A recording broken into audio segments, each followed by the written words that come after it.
ಮಕ್ಕಳೇ, ಈ ದಿನ ನಾವು ರಸಾಯನಶಾಸ್ತ್ರದಲ್ಲಿ ನಿಮಗೆ ರಸಾಯನಶಾಸ್ತ್ರದ ಚಾಪ್ಟರ್ಗಳು ಕಲಿಬೇಕು ಅಂದರೆ ಕೆಲವೊಂದು ಬೇಸಿಕ್ ಬೇಕೇ ಬೇಕಾಗ್ತದೆ. ಹಾಗಾಗಿ ಬೇಸಿಕ್ ಒಂದು ರಸಾಯನಶಾಸ್ತ್ರದಲ್ಲಿ ಬರ್ತಕ್ಕಂಥ ಬೇಸಿಕ್ ಥಿಂಗ್ಸನ್ನು ಕಲಿಬೇಕಾಗ್ತದೆ. ಇದು ಪುಸ್ತಕದಲ್ಲಿ ಇರೋದಿಲ್ಲ, ಪುಸ್ತಕದಲ್ಲಿ ಎಲ್ಲೂ ಕೂಡ ಸಿಗೋದಿಲ್ಲ. ಆದರೂ ನೀವು 8, 9, 10ನೇ ತರಗತಿ ಹೋಗ್ಬೇಕಾದ್ರೆ ಇದು ಇಂಪಾರ್ಟೆಂಟ್ ಆಗ್ತದೆ. ಹಾಗಾಗಿ ಈ ದಿನ ನಾನು ರಸಾಯನಶಾಸ್ತ್ರಕ್ಕೆ ಸಂಬಂಧಿಸಿದಂತೆ ಒಂದು ಬುನಾದಿ ಸಾಮರ್ಥ್ಯಗಳನ್ನ ಕಲಿಸೋ ದೃಷ್ಟಿಯಿಂದ ಈ ದಿನ ಒಂದು ಲ್ಯಾಂಗ್ವೇಜ್ ಆಫ್ ಕೆಮಿಸ್ಟ್ರಿ ಅಂತ ಒಂದು ಪಾಠ ಇದೆ. ಲ್ಯಾಂಗ್ವೇಜ್ ಆಫ್ ಕೆಮಿಸ್ಟ್ರಿ ಅಂದರೆ ರಸಾಯನಶಾಸ್ತ್ರದಲ್ಲಿ ಬರ್ತಕ್ಕಂಥ ಮೂಲ ಅಂಶಗಳನ್ನು ಈ ಅಧ್ಯಾಯದಲ್ಲಿ ತಿಳ್ಕೊಂತ ಹೋಗೋಣ. ಅದರಲ್ಲಿ ಮೊದಲಿಗೆ ನಮ್ಮ ರಸಾಯನಶಾಸ್ತ್ರದಲ್ಲಿ 118 ಎಲಿಮೆಂಟ್ಗಳು ಬರ್ತವೆ, 118 ಧಾತುಗಳು ಬರ್ತವೆ. ಅದರಲ್ಲಿ ನಾವು ಹೇಳ್ಬೇಕು ಅಂತ ಹೇಳಿದ್ರೆ, ನಮ್ಮ ಭೂಮಿ ಮೇಲೆ ಇರ್ತಕ್ಕಂಥ ಎಲ್ಲ ವಸ್ತುಗಳು ದ್ರವ್ಯಗಳಿಂದ ಆಗಿದೆ. ಯಾವುದರಿಂದ ಆಗಿದೆ? ದ್ರವ್ಯಗಳಿಂದ ಆಗಿದೆ. ದ್ರವ್ಯ ಅಂದ್ರೆ ಏನು? ಯಾವುದೇ ಒಂದು ವಸ್ತು ದ್ರವ್ಯರಾಶಿಯನ್ನು ಹೊಂದಿರತಕ್ಕಂಥದ್ದು, ಸ್ಥಳವನ್ನ ಆಕ್ರಮಿಸಿಕೊಳ್ಳುವ ಗುಣವನ್ನು ಹೊಂದಿರತಕ್ಕಂಥ ಎಲ್ಲ ವಸ್ತುಗಳಿಗೆ ನಾವೇನಂತ ಕರಿತೀವಿ? ದ್ರವ್ಯಗಳು ಅಂತ ಕರಿತೀವಿ. ಇನ್ನು ದ್ರವ್ಯದ ಸ್ಥಿತಿಗಳು ಬರ್ತವೆ. ದ್ರವ್ಯದ 4 ಸ್ಥಿತಿಗಳನ್ನ ನಾವು ಅಧ್ಯಯನ ಮಾಡ್ತೀವಿ. ಘನ, ದ್ರವ, ಅನಿಲ ಸ್ಥಿತಿಯನ್ನ ನಾವು ಅಧ್ಯಯನ ಮಾಡ್ತಾ ಇದ್ವಿ. ಹಾಗಾಗಿ ದ್ರವ್ಯದ ಆಚೆ ಬಂದ್ರೆ, ದ್ರವ್ಯದ ಇನ್ನೂ ಸಣ್ಣ ಮಟ್ಟದ ಅಂಶಕ್ಕೆ ಬಂದ್ರೆ ಪರಮಾಣು ಅಂತ ಬರ್ತದೆ. ಏನು ಬರ್ತದೆ? ಪರಮಾಣು.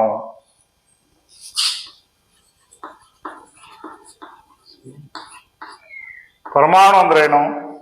ಒಂದು ವಸ್ತುವಿನ ಅತ್ಯಂತ ಸೂಕ್ಷ್ಮ ಕಣವನ್ನ ನಾವೇನ್ ಹೇಳ್ತೀವಿ? ಪರಮಾಣು. ಒಂದು ವಸ್ತು ಒಂದು ದ್ರವ್ಯ, ದ್ರವ್ಯದ ಅತ್ಯಂತ ಚಿಕ್ಕ ಕಣವನ್ನ ನಾವೇನಂತ ಕರಿತೀವಿ? ಪರಮಾಣು ಅಂತ ಕರಿತೀವಿ. ಅದು ಇಂಗ್ಲಿಷ್ನಲ್ಲಿ ಆಟಮ್ ಅಂತ ಕರೀತಾರೆ. ಹಾಗಾಗಿ ನಮ್ಮ ಭೂಮಿಯಲ್ಲಿರ್ತಕ್ಕಂಥ ಎಲ್ಲ ವಸ್ತುಗಳು ಪರಮಾಣುಗಳಿಂದ ಆಗಿವೆ. ಇದು ನಾವು ಕಣ್ಣಿನಿಂದ ನೋಡಕ್ ಸಾಧ್ಯ ಇಲ್ಲ, ಎಲೆಕ್ಟ್ರಾನ್ ಮೈಕ್ರೋಸ್ಕೋಪ್ನಿಂದ ನೋಡಕ್ ಮಾತ್ರ ಸಾಧ್ಯ ಇರ್ತಕ್ಕಂಥದ್ದು. ಈಗ ನಮಗೆ ಚಾಕ್ ಪೀಸ್ ಅನ್ನೋದು ಒಂದು ದ್ರವ್ಯ ಆದ್ರೆ, ಇದನ್ನ ತುಂಡು ಮಾಡ್ತಾ ಮಾಡ್ತಾ ಮಾಡ್ತಾ ಹೋದ್ರೆ ಕೊನೆಗೆ ಮತ್ತೆ ತುಂಡು ಮಾಡಲಾಗದ, ಮತ್ತೆ ಭೇದಿಸಲಾಗದ ಸ್ಥಿತಿಯುಳ್ಳ ಒಂದು ಸಣ್ಣ ಚಿಕ್ಕ ಕಣವನ್ನ ನಾವು ಪರಮಾಣು ಅಂತ ಹೇಳ್ತೀವಿ. ಹಾಗಾಗಿ ನಾವು ವಸ್ತುಗಳನ್ನ ಮತ್ತೆ ಅಗೈನ್ ಡಿವೈಡ್ ಮಾಡೋದಾದ್ರೆ ಶುದ್ಧ ವಸ್ತುಗಳು ಮತ್ತೆ ಅಶುದ್ಧ ವಸ್ತುಗಳು ಅಂತ ಬರ್ತವೆ. ಶುದ್ಧ ವಸ್ತು ಮತ್ತೆ ಅಶುದ್ಧ ವಸ್ತುಗಳು. ಶುದ್ಧ ವಸ್ತುಗಳನ್ನ ಮತ್ತೆ ನಾವು ವಿಂಗಡಣೆ ಮಾಡೋದಾದ್ರೆ ಮೂಲ ವಸ್ತುಗಳು, ಸಂಯುಕ್ತ ವಸ್ತುಗಳು ಬರ್ತವೆ. ಅಶುದ್ಧ ವಸ್ತುಗಳನ್ನ ನಾವು ಮಿಶ್ರಣಗಳು ಅಂತ ಕರಿತೀವಿ. ಮಿಶ್ರಣಗಳು ಅಂತ ಕರಿತೀವಿ. ಹಾಗಾಗಿ ನಮಗೆ ಮೂಲ ವಸ್ತುಗಳಿಗೆ ಅಧ್ಯಯನ ಮಾಡೋದಾದ್ರೆ, ಒಂದೇ ರೀತಿಯ ಪರಮಾಣುವನ್ನು ಹೊಂದಿರತಕ್ಕಂಥ ವಸ್ತುವನ್ನ ನಾವು ಮೂಲ ವಸ್ತು ಅಂತ ಕರಿತೀವಿ. ಒಂದೇ ರೀತಿಯ ಪರಮಾಣುವನ್ನ, ಒಂದೇ ರೀತಿಯ ಪರಮಾಣುವನ್ನ ಹೊಂದಿರತಕ್ಕಂಥ ಒಂದು ವಸ್ತುವನ್ನ ನಾವು ಮೂಲ ವಸ್ತು ಅಂತ ಕರಿತೀವಿ. ಹಾಗಾಗಿ ನಮ್ಮ ಭೂಮಿ ಮೇಲೆ 118 ಮೂಲ ವಸ್ತುಗಳಿದ್ದಾವೆ. ಎಷ್ಟಿದಾವೆ? 118 ಮೂಲ ವಸ್ತುಗಳಿದ್ದಾವೆ. 118.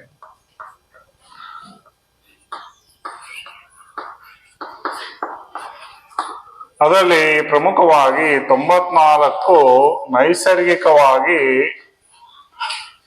ನೈಸರ್ಗಿಕವಾಗಿ ಸಿಕ್ಕಿರ್ತಕ್ಕಂಥ. ನೈಸರ್ಗಿಕ ಅಂದ್ರೆ ಭೂಮಿ ಮೇಲೆ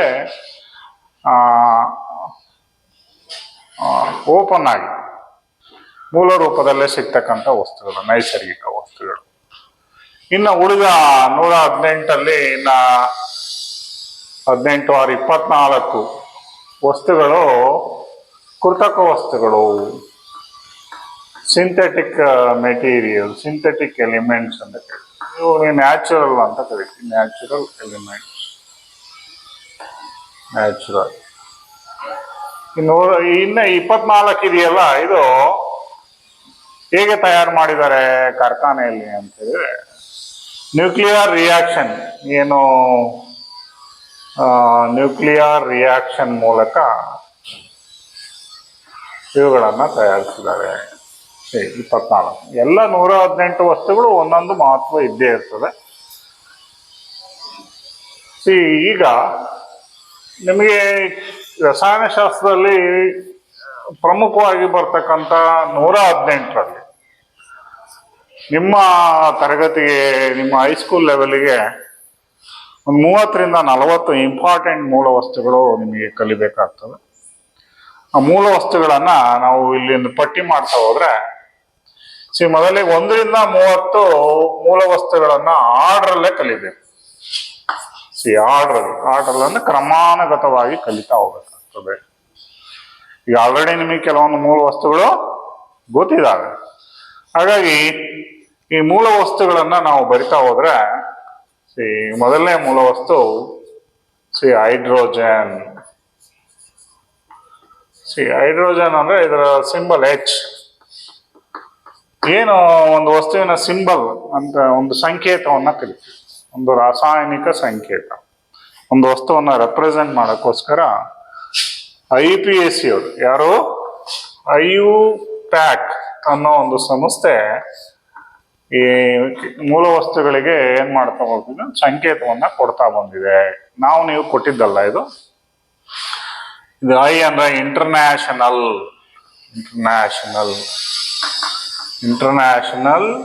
union of pure and applied chemistry ಅಂತ ಒಂದು ಸಂಸ್ಥೆ ಇದೆ. ಇದು ಲಂಡನ್ ಅಲ್ಲಿ ಒಂದು ಸಂಸ್ಥೆ ಇದೆ, ಅಲ್ಲಿ ಇಂಗ್ಲೆಂಡ್ ನಲ್ಲಿ ಒಂದು ಸಂಸ್ಥೆ ಇದೆ. ಅವರು ನಾಮಕರಣ ಮಾಡ್ತಾರೆ. ಯಾವಾಗಲೂ ಒಂದು ವಸ್ತುವಿನ ಮೂಲ ವಸ್ತುವಿನ ಮೊದಲ ಏನು ಆಲ್ಫಾಬೆಟ್ ಇದೆಯಲ್ಲ, ಅದರ ಕ್ಯಾಪಿಟಲ್ ಅನ್ನ ಸೂಚಿಸ್ತದೆ ಜಲಜನಕ. ಎರಡನೇದು ಹೀಲಿಯಂ. ಗೊತ್ತಿದ್ರೆ ಹೇಳ್ತಾ ಹೋಗಿ. ಹೀಲಿಯಂ ನೋಡಿ, ಹೀಲಿಯಂ ಆಲ್ರೆಡಿ H ಇಲ್ಲಿ ಹೈಡ್ರೋಜನ್ ಕೊಟ್ಟಿರೋದ್ರಿಂದ ಎರಡನೇ ಏನಾಗ್ಬೇಕು, ಸ್ಮಾಲ್ ಲೆಟರ್ ಅನ್ನ ಸೂಚಿಸ್ತದೆ. ಕೆಲವು ಎರಡನೇ ಆಲ್ಫಾಬೆಟ್ ಅನ್ನ ತಗೊಳ್ತೀವಿ, ಕೆಲವೊಂದು ಸಂದರ್ಭದಲ್ಲಿ ಮೂರನೇದನ್ನ ತಗೊಳ್ತೀವಿ. Helium He. ಮತ್ತೆ ಲಿಥಿಯಂ Li.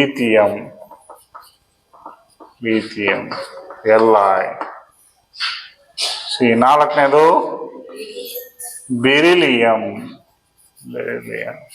ಸಿಂಬಲ್ ಏನ್ರಪ್ಪ, ಬೆರಿಲಿಯಂ. BE. ನೆಕ್ಸ್ಟ್ ಯಾವುದು, ಬೋರಾನ್.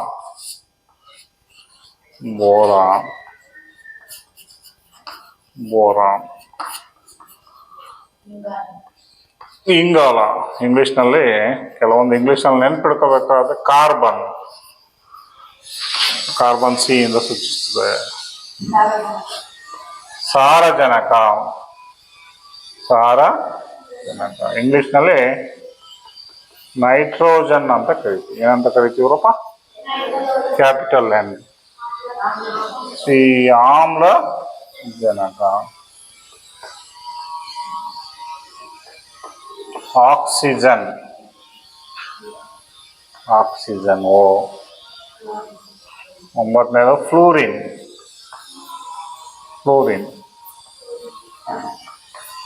ಅಂತ ಬರ್ತದೆ. F ಇಂದ ಸೂಚಿಸ್ತದೆ. 10ನೇದು ನಿಯಾನ್. ಇಲ್ಲಿ N ನೈಟ್ರೋಜನ್ ಕೊಟ್ಟಿರೋದ್ರಿಂದ ಇಲ್ಲಿ Ne ಅಂತ ಸೂಚಿಸ್ತೀವಿ. ಸೋಡಿಯಂ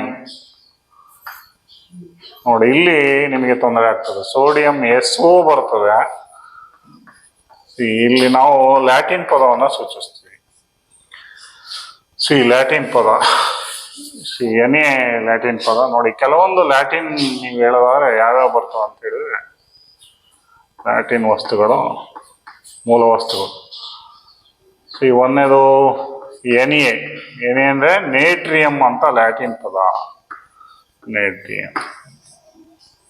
ಸಿ 12ನೇದು magnesium. Magnesium magnesium Mg. 13 aluminium. Aluminium. Al ನೋಡಿ aluminium. Aluminium. Next 14 silicon. Silicon SiLiCon silicon. Already ಸಲ್ಫರಿಗೆ ಎಸ್ ಕೊಟ್ಟಿರೋದ್ರಿಂದ ಇಲ್ಲಿ ಎರಡನೇ ಪದ SI ಸೂಚಿಸ್ತೀವಿ. 15 ರಂಜಕ. ರಂಜಕ ಅಂದರೆ ಫಾಸ್ಫರಸ್. ಫಾಸ್ಫರಸ್. 16 ಗಂಧಕ. Sulphur.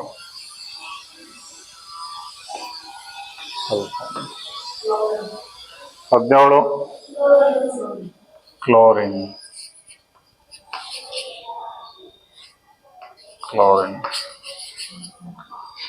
CHLO RINE chlorine. Cl. Next 18 argon. Argon ARGON argon. 19ನೇದಿಗೆ ಪೊಟ್ಯಾಷಿಯಂ. ನೋಡಿ ಇಲ್ಲಿ ಪೊಟ್ಯಾಷಿಯಂಗೆ ಸಿಂಬಲ್ ಕೆ ಸೂಚಿಸ್ತೀವಿ.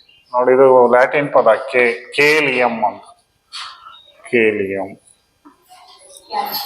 ಪೊಟ್ಯಾಷಿಯಂಗೆ ಕೇಲಿಯಂ ಲ್ಯಾಟಿನ್ ಪದ. 20 ಕ್ಯಾಲ್ಸಿಯಂ. Calcium Ca. 21 ಕ್ಯಾಲ್ಸಿಯಂ ಅಂದ್ರೆ ನೀವು ಇಂಗ್ಲೀಷ ಬರ್ಕೋಬೇಕಾಗತ್ತೆ, ಇಂಪಾರ್ಟೆಂಟು. 21 ಸ್ಕ್ಯಾಂಡಿಯಂ.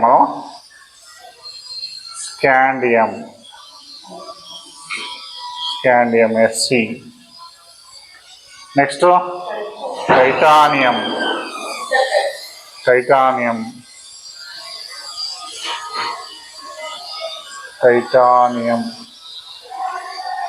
Ti. ಇದು ಸ್ಕ್ಯಾಂಡಿಯಂ ಅಲ್ಲ, ಸ್ಕ್ಯಾಂಡಿಯಂ. ಟೈಟಾನಿಯಂ. ವೆನೆಡಿಯಂ ಅಲ್ಲ, ವೆನೆಡಿಯಂ. ವೆನೆಡಿಯಂ ಅಲ್ಲ V. Vanadium. 24 chromium. Chromium Cr. Chromium. Actually chromium CHORO. Chromium. CH ಇಲ್ಲಿ ಸೇಮ್ ಬಂದಿರೋದ್ರಿಂದ ಇಲ್ಲಿ Cl ತಗೊಂಡಿದೀವಿ, ಇಲ್ಲಿ ಯಾವುದು Cr ತಗೊಂಡಿದೀವಿ. 24 manganese. Manganese. Manganese.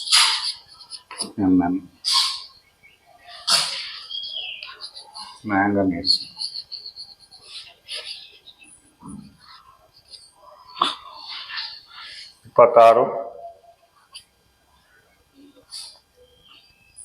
ವೆನೆಡಿಯಂ, chromium, manganese. Iron ಅದು ಕಬ್ಬಿಣ. ನೋಡಿ ಕಬ್ಬಿಣ ಯೂಶಲಿ ನಾವು ಐರನ್ ಅಂತ ಇಂಗ್ಲೀಷ್ ಏನಂತೀವಪ್ಪ, ಐರನ್ ಅಂತೀವಿ. ಬಟ್ ಸೂಚನೆ ಇಲ್ಲಿ ಸಂಕೇತ Fe ಅಂದ್ರೆ ಇದು ಲ್ಯಾಟಿನ್ ಪದ ಐರನ್. Fe ಯಾವುದು ಫೆರ್ರಮ್ ಅಂತ ಬರುತ್ತೆ. Ferrum. Next 27 cobalt, nickel, cobalt CO. 28 cobalt, nickel NI. 29 ತಾಮ್ರ ಅಲ್ವಾ, ತಾಮ್ರ ಅಂದ್ರೆ ಕಾಪರ್, ರೆಪ್ರೆಸೆಂಟೆಡ್ ಬೈ Cu ಅಂದ್ರೆ ಇದು ಲ್ಯಾಟಿನ್ ಪದನೇ. ಕ್ಯುಪ್ರಮ್, Cu ಯಾವುದು? ಕ್ಯುಪ್ರಮ್.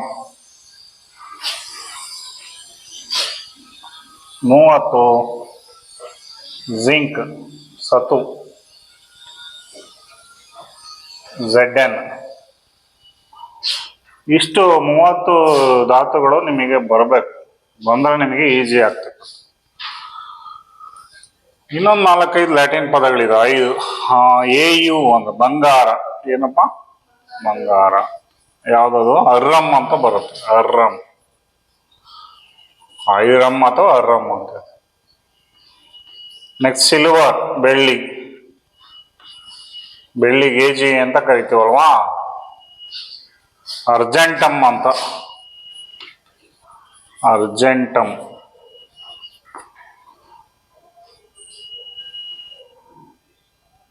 ನೆಕ್ಸ್ಟ್ Hg ಅಂತ ಬರುತ್ತೆ. ಪಾದರಸ. ಪಾದರಸ ದ್ರವರೂಪದ ದ್ರವರೂಪದ ಲೋಹ ಪಾದರಸ. Hg. ಹೈಡ್ರಾಜಿರಮ್. ಏನ್ ಹೇಳಿದೆ? ಹೈಡ್ರಾಜಿರಮ್ ಪಾದರಸ. ನೆಕ್ಸ್ಟ್ 8ನೇದು Sb, ಆಂಟಿಮನಿ ಅಂತ. ಆಂಟಿಮನಿ, ಸ್ಟಿಬಿಯಂ ಅಂತ ಇದೆ ಹೆಸರು. ಸ್ಟಿಬಿಯಂ ಇದೆಲ್ಲೋ ಈ ಮೂಲ ವಸ್ತು ಎಲ್ಲೋ ನಿಮ್ಮ ಹೈಸ್ಕೂಲಲ್ಲಿ ಬರೋದಿಲ್ಲ, ಬಟ್ ಆದ್ರೂ ಲ್ಯಾಟಿನ್ ಪದ ಅಂತ ಬರೀತಾನೆ. ಸ್ಟಿಬಿಯಂ ಅದ್ರದ್ದು ಲ್ಯಾಟಿನ್. 9ನೇದು ತವರ ಅಂತ ಒಂದು ಬರುತ್ತೆ. Sn, ಸ್ಟ್ಯಾನಮ್ ಅಂತ ಇದೆ. ಸ್ಟ್ಯಾನಮ್, ಸ್ಟ್ಯಾನಮ್. ಸೋಡಿಯಂ ನೈಟ್ರಿಯಮ್ಮು, K ಅಂದ್ರೆ ಕ್ಯಾಲಿಯಮ್ಮು, ಕಬ್ಬಿಣ ಫೆರಮ್ಮು, ತಾಮ್ರ ಕ್ಯುಪ್ರಮ್ಮು, ಬಂಗಾರ ಅರ್ರಮ್ಮು, ಬೆಳ್ಳಿ ಅರ್ಜೆಂಟಮ್ಮು, Hg ಹೈಡ್ರಾಜಿರಮ್ಮು, Sb ಆಂಟಿಮೋನಿ, ಸ್ಟಿಬಿಯಮ್ಮು, ತವರ ಸ್ಟ್ಯಾನಮ್. ಇಷ್ಟು ನಿಮಗೆ ಲ್ಯಾಟಿನ್ ಇಂದ ಆಯ್ಕೆ ಮಾಡ್ಕೊಂಡಿದ್ದಾರೆ. ಸೊ ಈ 30 ನೀವು ಕಲಿಬೇಕಾದಂಥದ್ದು. 30 ನಿಮಗೆ ಆರ್ಡ್ರಾಗಿ ಹೇಳ್ಬೇಕು ನೀವು. ನೆಕ್ಸ್ಟ್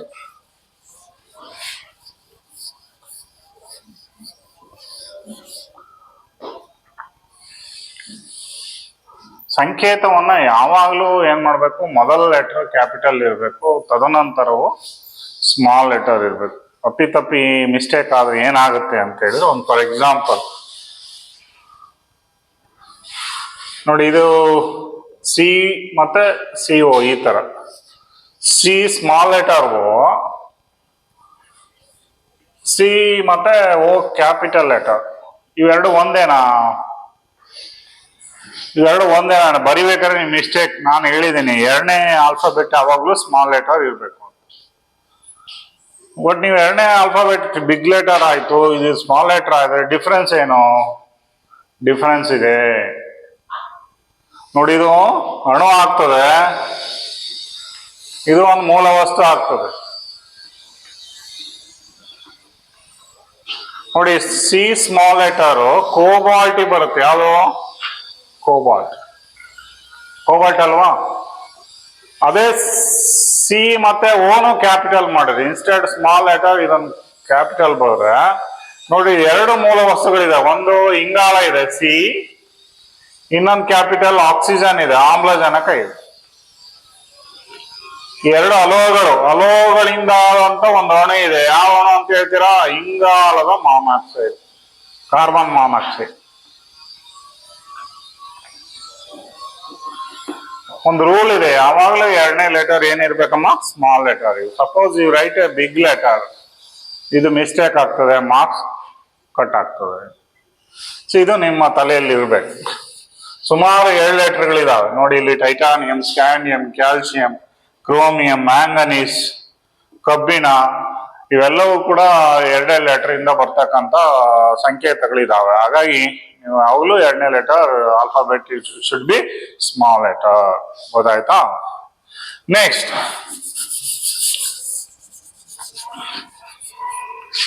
ಸಿ ನೆಕ್ಸ್ಟ್ ಅಟಾಮಿಸಿಟಿ ಅಂತ, ಪರಮಾಣೀಯತೆ. ಪರಮಾಣೀಯತೆ.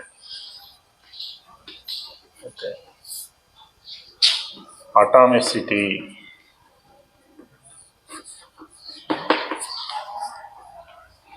ನೋಡಿ ಇಲ್ಲಿ ಫಾರ್ ಎಕ್ಸಾಂಪಲ್ H ಅಂತ ಬರೀತೀನಿ. ಇದರಲ್ಲಿ ಎಷ್ಟು ಪರಮಾಣುಗಳಿದಾವೆ? ಒಂದೇ ಒಂದು ಪರಮಾಣು ಇದೆ. ಇಲ್ಲಿ H2 ಬರೀತೀನಿ. ಇಲ್ಲಿ ಎಷ್ಟು ಪರಮಾಣು ಇದೆ? 2 ಹೈಡ್ರೋಜನ್ ಪರಮಾಣುಗಳಿದೆ. ಇಲ್ಲಿ ಬರೀತೀನಿ, ಏನಿದೆ? O3, ಆಮ್ಲಜನಕ 3. ಇಲ್ಲಿ ಎಷ್ಟು ಪರಮಾಣು ಇದೆ? 3 ಪರಮಾಣು. ಫಾಸ್ಫರಸ್ 4 ಇದೆ. ಫಾಸ್ಫರಸ್ ಯಾವಾಗಲೂ 4 ಪರಮಾಣು ಜೊತೆಯಲ್ಲೇ ಇರೋದು. ಟೆಟ್ರಾ ಅಟಾಮಿಸಿಟಿ ಅಂತ. ಸಲ್ಫರ್ 8 ಇದೆ. ಸಲ್ಫರ್ 8. ಇನ್ನು ಮುಂದುವರೆದಂತೆ ಕಾರ್ಬನ್ 60 ಇದೆ. ಇಂಗಾಲ 60. ಬಕ್ ಮಿನಿಸ್ಟರ್ ಪುಲರಿನ್ ಅಂತ ಇವರಷ್ಟು. ಬಕ್ ಮಿನಿಸ್ಟರ್ ಪುಲರಿನ್. ಹಾಗಾಗಿ ಪರಮಾಣೀಯತೆ ಅಂದ್ರೆ ಏನು?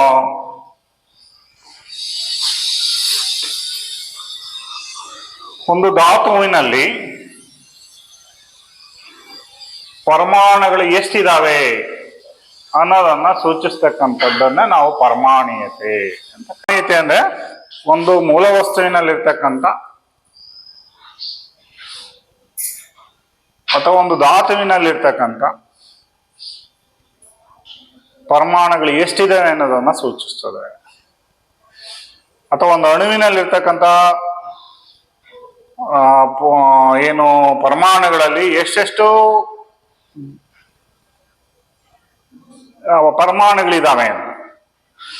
ನೋಡಿ, ಜಲಜನಕ ಒಂದು ಧಾತು. ಇದು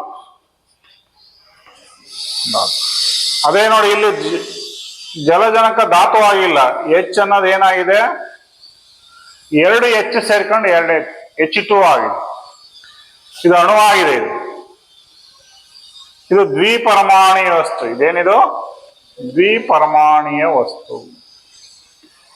ಹೈಡ್ರೋಜನ್, ಕ್ಲೋರಿನ್, ಫ್ಲೂರಿನ್, ನೈಟ್ರೋಜನ್ ಇವೆಲ್ಲ ದ್ವಿಪರಮಾಣೀಯ ವಸ್ತು. ಏಕಪರಮಾಣೀಯ ವಸ್ತು ಕಾರ್ಬನ್ ಏಕಪರಮಾಣೀಯ ವಸ್ತು. ಕಬ್ಬಿಣ, ಹೀಲಿಯಂ ಇವೆಲ್ಲ ಆರ್ಗಾನ್, ಜೆನಾನ್ ಎಲ್ಲ ಮೆಟಲ್ಸ್ ಬರ್ತವೆ. ಎಲ್ಲ ಲೋಹಗಳು ಏಕಪರಮಾಣೀಯ ವಸ್ತು. ಲೋಹಗಳು ಮತ್ತೆ ಜಡಾನಿಲಗಳು. ಇದು ರೆಪ್ರೆಸೆಂಟ್ಸ್ ಸೂಚಿಸ್ತದೆ ಎಷ್ಟು ಪರಮಾಣುಗಳಿದಾವೆ ಅನ್ನೋದನ್ನ ಸೂಚಿಸ್ತದೆ. ಇದನ್ನ ಏಕಪರಮಾಣೀಯ ವಸ್ತುಗಳು ಅಂತ ಕೇಳ್ತೀವಿ. ಏನಂತೆ? ಏಕಪರಮಾಣೀಯ ವಸ್ತುಗಳು.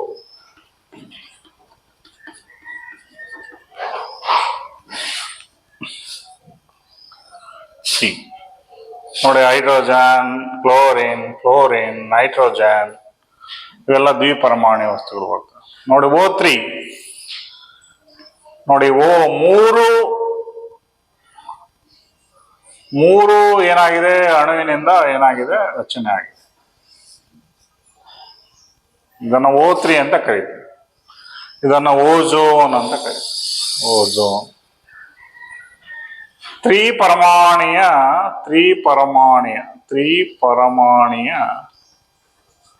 ಅಣು. ನೋಡಿ ಅಷ್ಟೇ. P ಅಷ್ಟೇ. ಇದು P4. P4 ಎಷ್ಟಿದೆ? P4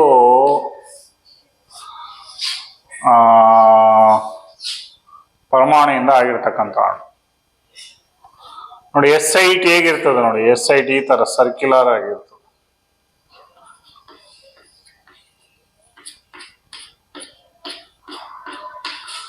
ಒಂದು 2 3 4 5 6 7 8.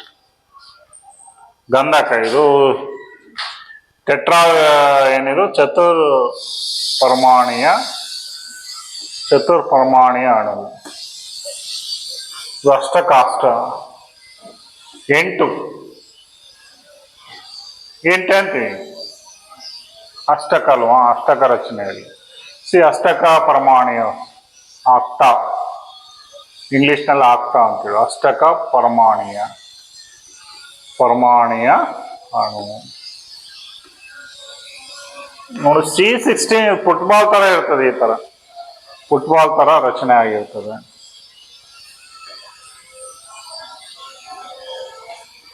ನೋಡಿದ್ರೆ ಫುಟ್ಬಾಲ್ ತರನೇ ಕಾಣುತ್ತೆ.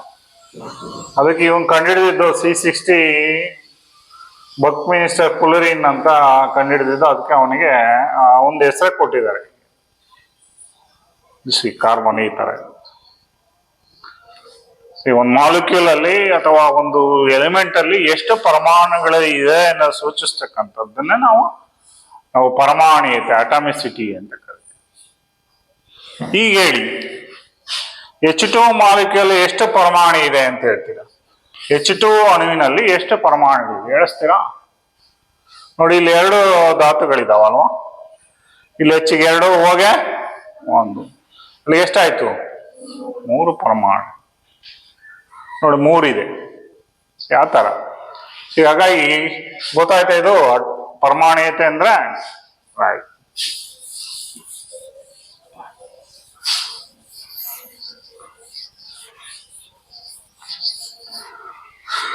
ಮೋಸ್ಟ್ ಇಂಪಾರ್ಟೆಂಟ್, ನೀವು ಧಾತುಗಳು ನಾವು ಆರ್ಡರ್ ಯಾಕೆ ಬರೆದ್ರಿ? ಒಂದು ಹೈಡ್ರೋಜನ್ ಅಂತ ಯಾಕೆ ಸೂಚಿಸ್ತೀವಿ? ಜಲಜನಕ 1 ಯಾಕೆ ಸೂಚಿಸ್ತೀವಿ? 20ನೇದು ಕ್ಯಾಲ್ಸಿಯಂ ಅಂತ ಯಾಕೆ ಸೂಚಿಸ್ತೀವಿ ಅಂದ್ರೆ, ಏನೀಗ 118 ಜೋಡಿಸಿದೀವಲ್ಲ, ಅವುಗಳ ಯಾವ ಆಧಾರದ ಮೇಲೆ ಅಂತ ಹೇಳಿದ್ರೆ ಪರಮಾಣು ಸಂಖ್ಯೆಯ ಏರಿಕೆ ಕ್ರಮದಲ್ಲಿ ಜೋಡಿಸ್ತಾ ಹೋಗಿದೀವಿ. ಪರಮಾಣು ಸಂಖ್ಯೆ ಅಂದ್ರೆ ಏನು ನೋಡಿ. ಒಂದು ಪರಮಾಣು ಅಂದ್ರೆ ನಿಮಗೆ ಕಣ್ಣಿಗೆ ಕಾಣದೇ ಇರ್ತಕ್ಕಂಥ ಒಂದು ಸ್ಟ್ರಕ್ಚರ್ ಇದು. ಈ ತರ ಇರುತ್ತೆ. ನಮ್ಮ ಬೋರ್ಡಿ ಮೇಲೆ ಬರ್ದೀನಿ ಅಷ್ಟೇ. ಒಂದು ಪರಮಾಣು ಈ ತರ ಇರುತ್ತೆ. ನೀವು ಜೀವಕೋಶ ಬರೀತಿರಲ್ಲ, ಸೇಮ್ ಇದೇ ತರ. ಅಲ್ಲಿ ಕೋಶ ಕೇಂದ್ರ ಅಂತ ಹೇಳ್ತೀವಿ, ಇಲ್ಲಿ ಬೀಜ ಕೇಂದ್ರ ಅಂತ ಹೇಳ್ತೀವಿ. ಇದು ನ್ಯೂಕ್ಲಿಯಸ್ ಅಂತ ಕರಿತೀವಿ. ಏನಂತ ಕರಿತೀವಿ? ನ್ಯೂಕ್ಲಿಯಸ್ ಅಂತ. ಹಾಗಾಗಿ ಇಲ್ಲಿ ಹೊರಗಡೆ ಇರ್ತಕ್ಕಂಥ ಶಕ್ತಿಯ ಮಟ್ಟಗಳಿವೆ. ಏನಂತ ಕರಿತೀವಿ? ಶಕ್ತಿಯ ಮಟ್ಟಗಳು. ಈ ಶಕ್ತಿಯ ಎನರ್ಜಿ ಲೆವೆಲ್ ಅಂತ ಹೇಳಿ ಶಕ್ತಿಯ ಮಟ್ಟಗಳು. ಇಲ್ಲಿ ಪರಮಾಣು ಬೀಜ ಕೇಂದ್ರ ಸುತ್ತ ಎಲೆಕ್ಟ್ರಾನ್ಗಳು ಸಂಚರಿಸ್ತಾ ಇರ್ತವೆ. ಎಲೆಕ್ಟ್ರಾನ್ಗಳು ಪರಮಾಣುವಿನ ಹೊರಕವಚದಲ್ಲಿ ಸುತ್ತುತ್ತಾ ಇರ್ತವೆ. ಜಸ್ಟ್ ಲೈಕ್ ಹೀಗೆ ಸುತ್ತೋದು. ನಾವು ಬರಿಬೇಕಾದ್ರೆ ಈ ರೀತಿ ಬರಿತೀವಿ. ಯೂಶಲಿ 3 ಕವಚ ಹೀಗೆ ಸುತ್ತ ಇರ್ತದೆ. ಒಂದಕ್ಕೊಂದು ಯಾವತ್ತೂ ಕ್ಲಾಶ್ ಆಗೋದಿಲ್ಲ. ಸೆಂಟ್ರಲ್ ನ್ಯೂಕ್ಲಿಯಸ್ ಇರ್ತದೆ ಎಲಿಪ್ಟಿಕಲ್ ಆರ್ಡರ್ ಅಲ್ಲಿ. ಬಟ್ ನಾವು ಟಿಪಿಕಲ್ ಬರೆಯೋದಾದ್ರೆ ಈ ತರ ಬರಿತೀವಿ, ಎನರ್ಜಿ ಶೆಲ್ಸ್ ಅಂತ.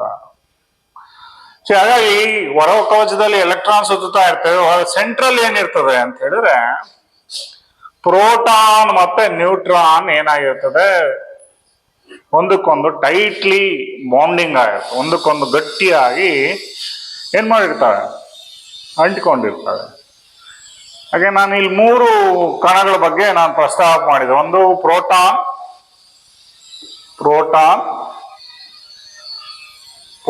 ಎರಡನೇದು ಎಲೆಕ್ಟ್ರಾನ್, ಮೂರನೇದು ನ್ಯೂಟ್ರಾನ್. ನೋಡಿ, ಪ್ರೋಟಾನ್ ಮತ್ತೆ ನ್ಯೂಟ್ರಾನು ಇವೆರಡು ಪರಮಾಣು ರಾಶಿಗೆ ಲೆಕ್ಕ ತಗೋಬೇಕಾಗ್ತದೆ. ಪರಮಾಣು ರಾಶಿ, ಪರಮಾಣುವಿನ ತೂಕ, ಅದನ್ನ AMU ಅಂತ ಹೇಳ್ತೀವಿ. ಅಟಾಮಿಕ್ ಮಾಸ್ ಯೂನಿಟ್, ಗ್ರಾಮ್ ಅಲ್ಲಿ ಸೂಚನೆ ಮಾಡಿ.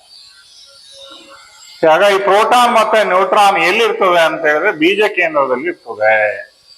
ನಾವು ಒಂದು ಪರಮಾಣುವಿನ ತೂಕ ಪರಿಗಣಿಸ್ಬೇಕಾದ್ರೆ ನಾವು ಸೆಂಟರ್ ಮಾಸ್ ಅನ್ನ ಮಾತ್ರ ಇಟ್ಕೊಳ್ತೀವಿ. ಸೆಂಟ್ರಲ್ಲಿ, ಕೇಂದ್ರ ಭಾಗದಲ್ಲಿ ಇರ್ತಕ್ಕಂಥ ದ್ರವ್ಯರಾಶಿಯನ್ನ ಮಾತ್ರ ಪರಿಗಣಿಸ್ತೀವಿ. ಗೊತ್ತಾಯ್ತಲ್ಲ? ರೈಟ್. ಯಾಕೆ ಸರ್ ಎಲೆಕ್ಟ್ರಾನ್ಗಳನ್ನ ತೂಕಕ್ಕೆ ತಗೊಳೋದಿಲ್ಲ ಅಂದ್ರೆ, ಎಲೆಕ್ಟ್ರಾನ್ಗಳು ಸ್ಥಿರವಾಗಿರೋದಿಲ್ಲ. ಒಂದ್ ಶೆಲ್ಲಿಂದ ಇನ್ನೊಂದ್ ಶೆಲ್ಲಿಗೆ ಜಂಪ್ ಆಗ್ತದೆ. ಒಂದ್ ಧಾತುವಿನ ಇನ್ನೊಂದು ಧಾತುವಿಗೆ ಏನಾಗ್ತದೆ, ಜಂಪ್ ಆಗ್ತದೆ. ಅಥವಾ ಇನ್ನೊಂದು ಧಾತುವಿಂದ ಈ ಧಾತುವಿಗೆ ಬರ್ತಕ್ಕಂಥದ್ದು ಎಲೆಕ್ಟ್ರಾನ್ ಆಗಿರೋದ್ರಿಂದ ಮಾಸ್ ವೇರಿ ಆಗ್ತದೆ. ಹಾಗಾಗಿ ಎಲೆಕ್ಟ್ರಾನ್ ತೂಕವನ್ನ ನಾವು ನೆಗ್ಲೆಕ್ಟ್ ಮಾಡ್ತೀವಿ. ಒಂದು ಪರಮಾಣುವಿನ ತೂಕ ಅಂದ್ರೆ ಅದು ಪ್ರೋಟಾನ್ ಮತ್ತೆ ನ್ಯೂಟ್ರಾನ್. ಪ್ರೋಟಾನ್ ಪಾಸಿಟಿವ್ ಚಾರ್ಜ್ ಅಂತ ಹೇಳ್ತೀವಿ. ಪ್ರೋಟಾನ್ ಧನಾವೇಶವನ್ನು ಹೊಂದಿರ್ತದೆ, ನೆಗೆಟಿವ್ ನ್ಯೂಟ್ರಾನ್ ನೆಗೆಟಿವ್ ಅಂದ್ರೆ ಋಣಾವೇಶವನ್ನು ಹೊಂದಿರ್ತದೆ, ಚಾರ್ಜ್. ಒಂದು ವಸ್ತು ಸ್ಥಿರವಾಗಿರ್ಬೇಕಂದ್ರೆ ಏನಾಗಿರ್ತದೆ, ಪ್ಲಸ್ ಮತ್ತೆ ಮೈನಸ್ ಏನಾಗಿರ್ತದೆ, ಈಕ್ವಲ್ ಆಗಿರ್ತದೆ. ಎರಡು ಈಕ್ವಲ್ ಇರ್ತಕ್ಕಂಥ ಒಂದು ಆವೇಶಗಳಿದ್ರೆ ಆ ಒಂದು ಧಾತು ಸ್ಥಿರವಾಗಿರ್ತದೆ. Proton plus 1 charge, electron -1 charge, neutron there is no charge. ಆವೇಶ ರಹಿತ ಯಾವ್ದಾದ್ರು ಮೂಲಭೂತ ಕಣ ಇದ್ರೆ ಅದು ನ್ಯೂಟ್ರಾನ್. ನ್ಯೂಟ್ರಾನ್ಗೆ ಚಾರ್ಜ್ ಇರೋದಿಲ್ಲ. ಇದು ಯಾಕೆ ಹೇಳಿದೆ ಅಂತ ಹೇಳಿದ್ರೆ, ಯಾಕೆ 1 ಯಾಕೆ 20 ಕ್ಯಾಲ್ಸಿಯಂ ಅಂತ ತಿಳ್ಸಕ್ಕೋಸ್ಕರ ಇದೆ ಒಂದು ಪರಮಾಣು ರಚನೆ. ಯಾಕೆ ಅಂತ ಹೇಳಿದ್ರೆ, ಒಂದು ಜಲಜನಕ ಒಂದು ಅಂದ್ರೆ ಒಂದು ಪ್ರೋಟಾನ್ ಇದೆ. ಏನಿದೆ? ಒಂದು ಪ್ರೋಟಾನ್ ಇದೆ, 1 p ಇದೆ. ನ್ಯೂಟ್ರಾನ್ ಇರೋದಿಲ್ಲ, ಅದು ಸೆಂಟ್ರಲ್ 0 ನ್ಯೂಟ್ರಾನ್.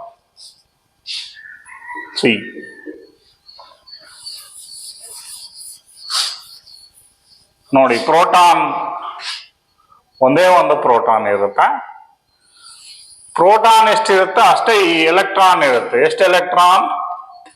1 ಎಲೆಕ್ಟ್ರಾನ್. ನೋಡಿ, proton number always is equal to the electron number. ನೆನ್ಪಿಟ್ಕೋಬೇಕು ನೀವು.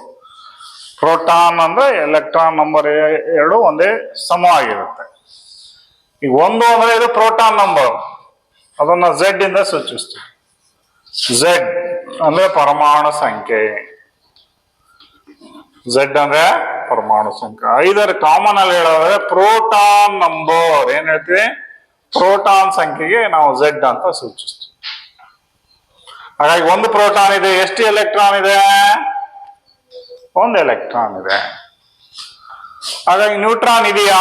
ಹೈಡ್ರೋಜನ್ ಅಲ್ಲಿ ನ್ಯೂಟ್ರಾನ್ ಇದೆಯಾ ಅಂದ್ರೆ ಇಲ್ಲ. ನಾವು ತೂಕಕ್ಕೆ ಸೆಂಟರ್ ದ್ರವ್ಯರಾಶಿ ತಗೊಳ್ತೀವಿ ಅಂದ್ರೆ, ಇದು ನ್ಯೂಟ್ರಾನ್ ಇಲ್ಲ ಅಂದ್ರೆ ತೂಕ ಬಹಳ ಕಡಿಮೆನೇ ಜಾಸ್ತಿನ? ಕಡಿಮೆ. ಅದಕ್ಕೆ 118ರಲ್ಲಿ ನ್ಯೂಟ್ರಾನ್ ಇಲ್ಲದ ಧಾತು ಯಾವ್ದಾದ್ರು ಇದ್ರೆ ಅದ್ಯಾವುದು? ಜಲಜನಕ. ಅದಕ್ಕೆ ಇದನ್ನ ಅಗರವಾದ ಅನಿಲ ಅಂತ ಹೇಳ್ತೀವಿ. ಅಗರವಾದ ಅನಿಲ. ಅದಕ್ಕೆ ಈ ಅಗರವಾಗಿರೋದ್ರಿಂದ ಇವತ್ತು ಸ್ಪೇಸ್ ಲಾಂಚ್ ಅಲ್ಲಿ ಬಳಸ್ತಾ ಇದ್ದಾರೆ ಇಂಧನವನ್ನ. ಹೈಡ್ರೋಜನ್ ಕಾರ್ಗಳು ಬರ್ತಾ ಇದೆ. ತೂಕ ಕಡಿಮೆ ಆದ್ರೆ ಕ್ಯಾರಿ ಮಾಡಕ್ ಈಸಿ ಆಗುತ್ತೆ, ಜಾಸ್ತಿ ಇಂಧನವನ್ನ ತುಂಬಬಹುದು. ಇವೆಲ್ಲ ದೃಷ್ಟಿಯಿಂದ ಈಗ ಹೈಡ್ರೋಜನ್ ಚಾಲ್ತಿಯಲ್ಲಿದೆ. ಹಾಗಾಗಿ ಇದ್ರದ್ದು ನಾವು Z ಅಂತ ನಾವು ಹೇಳುವಾದ್ರೆ 1 ಪ್ರೋಟಾನ್. ಎಲೆಕ್ಟ್ರಾನ್ ಎಷ್ಟು? 1 ಎಲೆಕ್ಟ್ರಾನ್. ನ್ಯೂಟ್ರಾನ್ ಎಷ್ಟು? 0 ನ್ಯೂಟ್ರಾನ್. ಮಾಸ್ ಹೇಳೋದಾದ್ರೆ is equal to Z plus is equal to proton plus neutron. ಈಗ ಇದ್ರದ್ದು ಮಾಸ್ ಹೇಳ್ತೀರಾ ಎಷ್ಟು ಅಂತ? ಮಾಸ್ ಪ್ರೋಟಾನ್ ಅಂದ್ರೆ ಇದು ಪ್ರೋಟಾನ್ 1 ಪ್ಲಸ್ 0 ಏನಾಯ್ತು? 1 ಪ್ಲಸ್ 0 ಒಂದೇ. AMU ಇದ್ರ ತೂಕ AM. ನೆಕ್ಸ್ಟ್ ಎರಡನೇದು ಬರೋಣ. ಎರಡನೇದು ಯಾವುದು? ಹೀಲಿಯಂ. ಹೀಲಿಯಂ ಅಂದ್ರೆ ಎಷ್ಟು ಪ್ರೋಟಾನ್ ಇದೆ? ಸೀರಿಯಲ್ ನಂಬರ್ ಎಷ್ಟು ಪ್ರೋಟಾನ್ ಇದೆ? ಇದು Z ಅಂದ್ರೆ ಏನ್ ಸೂಚಿಸ್ತದೆ? Proton number. 1 ಜಲಜನಕ, 2 ಹೀಲಿಯಂ. ಇದು ಎರಡಿದ್ರೆ ಇದೆಷ್ಟು? 2 ಯಾಕೆ? Because proton always is equal to electron number. 2. ಈಗ ಇದು ನಿಮಗೆ ಗೊತ್ತಾಗ್ಬೇಕು. ಇದು ಆಲ್ರೆಡಿ ಸೈಂಟಿಸ್ಟ್ಗಳು ರಾಶಿಯನ್ನ ತೂಕ ಮಾಡಿ ಹೇಳ್ಬಿಟ್ಟಿದ್ದಾರೆ. ಇದನ್ನು ಗಟ್ಟಡೆ ಅವಶ್ಯಕತೆ ಇಲ್ಲ, ನಾವೇ ಕೊಡ್ತೀವಿ. ರಾಶಿಯನ್ನ ಎಲ್ಲೇ ಲೆಕ್ಕಗಳನ್ನು ಕೊಟ್ಟರು ಅವರೇ ಕೊಡ್ತಾರೆ. ಸಪೋಸ್ ಹೀಲಿಯಂಗೆ 4 ಇದೆ. ಎಷ್ಟಿದೆ? ರಾಶಿ 4 ಇದೆ. ಈಗ ನ್ಯೂಟ್ರಾನ್ ಹೇಳ್ತೀರಾ? ಇದು ಏಜ್ ಕೊಟ್ಟು P ಪ್ಲಸ್ N ಆದ್ರೆ N ಇಸ್ ಈಕ್ವಲ್ ಟು ಏನು? A minus P. ಇದನ್ನ ಪ್ರೋಟಾನ್ ಇಂದ ಕಳಿಬೇಕು. 4ರಲ್ಲಿ 2 ಕಳೆದ್ರೆ ಎಷ್ಟು? 2. ಹೀಲಿಯಂ ನ್ಯೂಟ್ರಾನ್ ಸಂಖ್ಯೆ ಎಷ್ಟು? 2.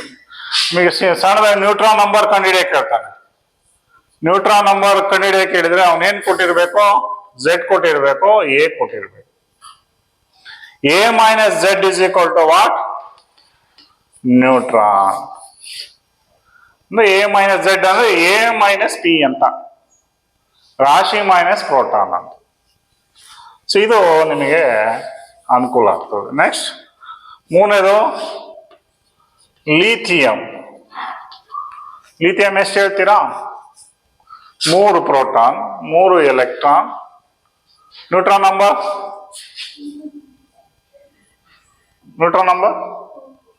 3. 6 minus 3. ನೆಕ್ಸ್ಟ್ ಇಂಗಾಲ. ಇಂಪಾರ್ಟೆಂಟ್ ಹೇಳ್ತಾ ಹೋಗ್ತೀನಿ. ಇಂಗಾಲ 6 ಇದೆ. ಎಷ್ಟು? ಪ್ರೋಟಾನ್. ಬಟ್ ಮಾಸ್ ನಂಬರ್ 12 ಇದೆ. 6 ಪ್ರೋಟಾನ್ ಇದ್ರೆ ಎಲೆಕ್ಟ್ರಾನ್ ಎಷ್ಟು? 6.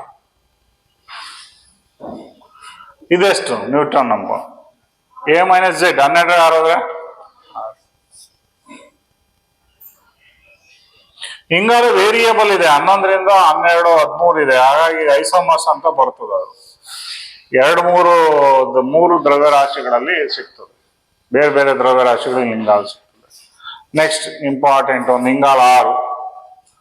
7ನೇ ನೈಟ್ರೋಜನ್, ಸಾರಜನಕ.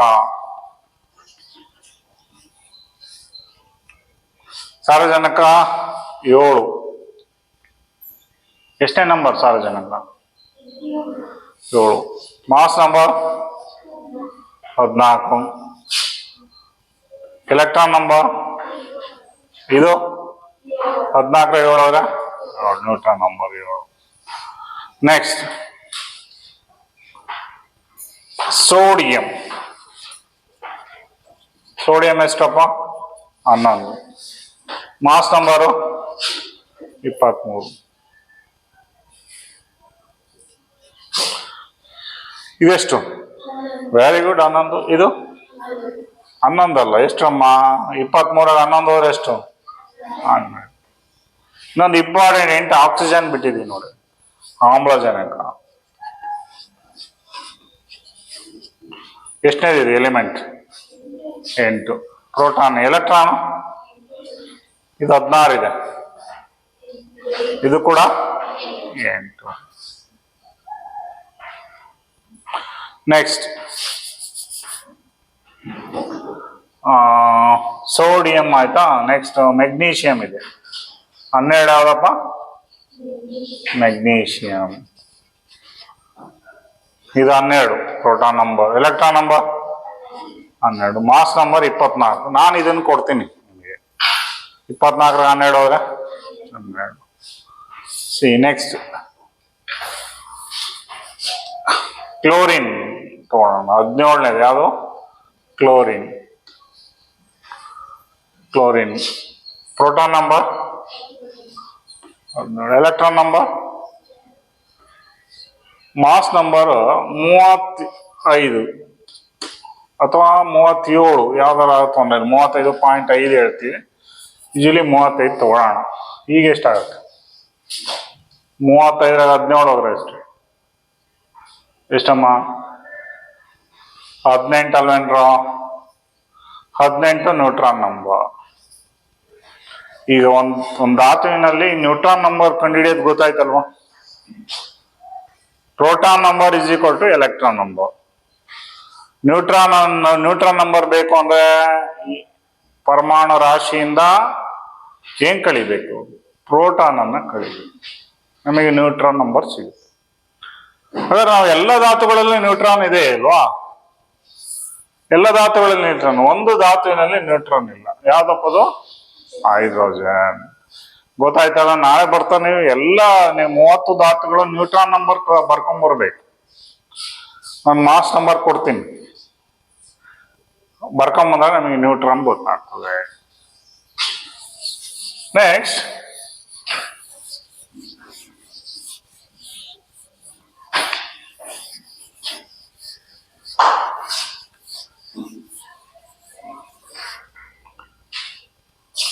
ನೆಕ್ಸ್ಟ್ ವೇಲೆನ್ಸಿ ಅಂತ ಒಂದು ಟರ್ಮ್ ಬರುತ್ತೆ. ವೇಲೆನ್ಸಿ ಇದು ಬಹಳ ಇಂಪಾರ್ಟೆಂಟ್. ವೇಲೆನ್ಸಿ ಏನು? ವೇಲೆನ್ಸಿ ಅಂದ್ರೆ ಪ್ರತಿಯೊಂದು ಧಾತುವಿಗೆ ಅದರದೇ ಆದ ವೇಲೆನ್ಸಿ ಇದೆ. ವೇಲೆನ್ಸಿ ಅಂದ್ರೆ ಒಂದು ಧಾತುವಿನ ಸಂಯೋಗ ಸಾಮರ್ಥ್ಯವನ್ನ ವೇಲೆನ್ಸಿ ಅಂತ ಕರಿತೀವಿ. ಒಂದು ಧಾತುವಿನ ಸಂಯೋಗ ಸಾಮರ್ಥ್ಯ, ಒಂದು ಧಾತುವಿನ ಸಂಯೋಗ ಸಾಮರ್ಥ್ಯವನ್ನ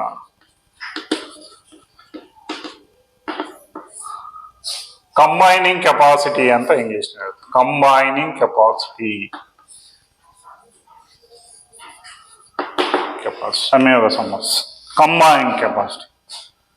ಇನ್ನು ಸಿಂಪ್ಲಿ ಹೇಳಿದ್ದಾರೆ, ಒಂದು ಧಾತು ಅಥವಾ ಒಂದು ಅಯಾನ್ ಇನ್ನೊಂದು ಧಾತು ಅಥವಾ ಇನ್ನೊಂದು ಅಯಾನ್ಗಳೊಂದಿಗೆ ಎಷ್ಟು ಎಲೆಕ್ಟ್ರಾನ್ ಕೊಡುತ್ತೆ, ಎಷ್ಟು ಎಲೆಕ್ಟ್ರಾನ್ ಇಸ್ಕೊಳ್ಳುತ್ತೆ, ಅಥವಾ ಎಷ್ಟು ಎಲೆಕ್ಟ್ರಾನ್ ಅನ್ನ ಶೇರ್ ಮಾಡ್ಕೊಳ್ಳುತ್ತೆ, ಆ ನಂಬರ್ ಅನ್ನ ಆ ಧಾತುವಿನ ಅಥವಾ ಅಣುವಿನ ಅಥವಾ ಅಯಾನುವಿನ ವೇಲೆನ್ಸಿ ಅಂತ ಕರಿತೀವಿ. ಅರ್ಥ ಆಗ್ಲಿಲ್ವಾ? ಒಂದು ಧಾತು ಇನ್ನೊಂದು ಧಾತುವಿಗೆ ಎಷ್ಟು ಎಲೆಕ್ಟ್ರಾನ್ ಅನ್ನ ದಾನ ಮಾಡುತ್ತೆ, ಅಥವಾ ಎಷ್ಟು ಎಲೆಕ್ಟ್ರಾನ್ ಅನ್ನ ಪಡೆದುಕೊಳ್ತದೆ, ಅಥವಾ ಎಷ್ಟು ಎಲೆಕ್ಟ್ರಾನ್ ಅನ್ನ ಶೇರ್ ಮಾಡ್ಕೊಳ್ತದೆ ಅನ್ನೋದನ್ನ ಆ ಒಂದು ವಸ್ತುವಿನ ವೇಲೆನ್ಸಿ ಅಂತ ಕರಿತೀವಿ. ಒಂದು ಧಾತುವಿನ ವೇಲೆನ್ಸಿ ಆಗಿರ್ಬೋದು, ಒಂದು ಅಯಾನಿನ ವೇಲೆನ್ಸಿ ಆಗಿರ್ಬೋದು, ಅಥವಾ ಒಂದು ಅಣುವಿನ ವೇಲೆನ್ಸಿ ಆಗಿರ್ಬೋದು. ಗೊತ್ತಾಗ್ತಿದೆಯಲ್ವಾ? ರೈಟ್. ಹಾಗಾಗಿ ಈ ವೇಲೆನ್ಸಿ ನಿಮಗೆ ಗೊತ್ತಾಗಬೇಕು ಅಂದ್ರೆ ನಿಮಗೆ ಒಂದು ಸಿಂಪಲ್ ನಿಮ್ಮ ಟರ್ಮ್ ಅಲ್ಲಿ ಹೇಳಿದಾರೆ ಒಂದು ಕೆಲವೊಂದು ಧಾತುಗಳ ವೇಲೆನ್ಸಿ ಹೇಗೆ ಕಂಡುಹಿಡಿತಾರೆ ಅನ್ನೋದನ್ನ ನಾವು ಇಲ್ಲಿ ಸೂಕ್ಷ್ಮವಾಗಿ ಗಮನಿಸೋದಾದ್ರೆ, ಮೊದಲನೇದು ಜಲಜನಕ. ಜಲಜನಕ ಎಷ್ಟು ಎಲೆಕ್ಟ್ರಾನ್ ಇದೆ? ಒಂದು ಎಲೆಕ್ಟ್ರಾನ್ ಇದೆ. ಬಿಕಾಸ್ ಎಷ್ಟು ಪ್ರೋಟಾನ್ ಇದೆ? ಒಂದು ಪ್ರೋಟಾನ್. ನ್ಯೂಟ್ರಾನ್ 0. ಈ ಎಲೆಕ್ಟ್ರಾನ್ ನಂಬರ್ ಬಹಳ ಇಂಪಾರ್ಟೆಂಟ್. ನೋಡಿ, ಒಂದು ಧಾತು ಅಥವಾ ಒಂದು ಪರಮಾಣು, ಅದರಲ್ಲಿ ಎಲೆಕ್ಟ್ರಾನ್ಗಳು ಅದರ ಬೀಜ ಕೇಂದ್ರ ಸುತ್ತಲೂ ಇರ್ತಕ್ಕಂಥ ಶಕ್ತಿಯ ಮಟ್ಟದಲ್ಲಿ ಸುತ್ತ ಇರ್ತದೆ. ಯಾವ್ದಾವ್ದಕ್ಕೆ ಎಷ್ಟು ಎಲೆಕ್ಟ್ರಾನ್ ಇರುತ್ತೆ, ಯಾವ್ದಕ್ಕೆ ಎಷ್ಟು ಕವಚ ಇದೆ, ಯಾವ್ದಕ್ಕೆ ಎಷ್ಟು ಎನರ್ಜಿ ಇದೆ ಅನ್ನೋದು ಈ ಒಂದು ಡಯಾಗ್ರಾಮ್ ಸೂಚಿಸ್ತದೆ. ಫಸ್ಟ್ ಹೈಡ್ರೋಜನ್ ಇದೆ ಅಂತ ಕೊಡೋಣ. ಹೈಡ್ರೋಜನ್ಗೆ ಇರೋದು ಒಂದೇ ಪ್ರೋಟಾನು. ಹೈಡ್ರೋಜನ್ಗೆ ಸಿಂಪಲ್ ಹೇಳಿದ್ರೆ ಹೈಡ್ರೋಜನ್ಗೆ ಒಂದು ಪ್ರೋಟಾನ್ ಇದೆ. ಎಷ್ಟು ಎಲೆಕ್ಟ್ರಾನ್ ಇದೆ? ಒಂದು ಎಲೆಕ್ಟ್ರಾನ್ ಇದೆ. ಸರ್, ಹಾಗಾದ್ರೆ ಈ ಕವಚದಲ್ಲಿ ಎಷ್ಟಿರ್ಬೇಕು? ಒಂದೇ ಒಂದು ಇದೆಯಲ್ಲ, ಮತ್ತೇನಾದ್ರು ಜಾಗ ಇದೆಯಾ ಅನ್ನೋದನ್ನ ಯಾರು ಸೂಚಿಸ್ತದೆ ಅನ್ನೋದು ನೀಲ್ಸ್ ಬೋರ್ ಅವರು ಒಂದು ಪರಮಾಣು ಮಾದರಿಯನ್ನ ಹೇಳಿ ಅವರ ಎನರ್ಜಿ ಲೆವೆಲ್ಸ್ ಅನ್ನ ಪರಿಚಯ ಮಾಡ್ತಾರೆ. ಈ ಕವಚಗಳಿಗೆ ನಾವು ಅವನ ಹೆಸರು ಕೊಡ್ತಾನೆ. ಕೆ ಕವಚ, ಎಲ್ ಕವಚ, ಎಂ ಕವಚ, ಎನ್ ಕವಚ, ಸ್ವಾನ್ ಕೆ ಸೀರೀಸ್ ಅಲ್ಲಿ ಕೊಡ್ತಾವ.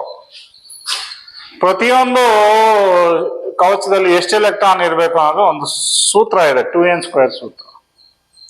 ಸಪೋಸ್ ಕೆ ಕವಚ ಅಂದ್ರೆ ನಂಬರ್ 1ನೇ ಕವಚ. ಇದೆಷ್ಟನೇ ಕವಚ? 1ನೇ ಕವಚ ಆದ್ರೆ ಈ 2n² ನಾವು ಹಾಕಿದ್ರೆ ಎಷ್ಟು ಬರುತ್ತೆ ಎಲೆಕ್ಟ್ರಾನ್? ನೋಡಿ, ಕೆ ಕವಚದಲ್ಲಿ 2 ಎಲೆಕ್ಟ್ರಾನ್ ಇರಬೇಕು. ಅದರಲ್ಲೂ ಎಸ್ ಅನ್ನೋ ಒಂದು ಸಬ್ ಶೆಲ್ ಉಪಕವಚದಲ್ಲಿ 2 ಇರ್ತದೆ. ಈಗ ಹೈಡ್ರೋಜನ್ಗೆ ಈ ಕೆ ಕವಚದಲ್ಲಿ ಯಾವ ಕವಚ ಉಪಕವಚ ಇರೋದು? ಎಷ್ಟು ಎಲೆಕ್ಟ್ರಾನ್ ಇರಬೇಕು? 2. ಇರೋದು ಎಷ್ಟಿದೆ? ಇದರಲ್ಲಿ ಒಂದಿದೆ. ಇನ್ನೂ ಒಂದು ಏನಾಗಿದೆ? ಖಾಲಿ ಇದೆ. ಈ ಖಾಲಿಯನ್ನ ಏನ್ ಮಾಡುತ್ತದು? ಏನ್ ಮಾಡುತ್ತೆ? ತುಂಬಿಸ್ಕೋಬೇಕು. ತುಂಬಿಸ್ಕೋಬೇಕಂದ್ರೆ ಬೇರೆ ಒಂದು ಧಾತುವಿನಿಂದ ಪಡ್ಕೋಬೇಕು. ಎಷ್ಟು ಪಡ್ಕೋಬೇಕು? 1. ಹಾಗಾಗಿ ಜಲಜನಕಕ್ಕೆ ವೇಲೆನ್ಸಿ -1 ಕೂಡ ಆಗುತ್ತೆ. -1. ಮೈನಸ್ ಅಂದ್ರೆ ಇಸ್ಕೊಳೋದು, ಪ್ಲಸ್ ಅಂದ್ರೆ ಕೊಡೋದು. ವಿದ್ಯುತ್ ಧ್ರುವೀಯ. ಮೈನಸ್ ಅಂದ್ರೆ ಎಲೆಕ್ಟ್ರಾನ್ ನೆಗೆಟಿವ್ ಅಂತ ಇಸ್ಕೊಳ್ಳೋದು. ಕೊಡುತ್ತಾ ಇದು? ಎಲ್ಲ ಮೆಟಲ್ಸ್ ಎಲ್ಲ ಲೋಹಗಳು ಕೊಡುತ್ತೆ.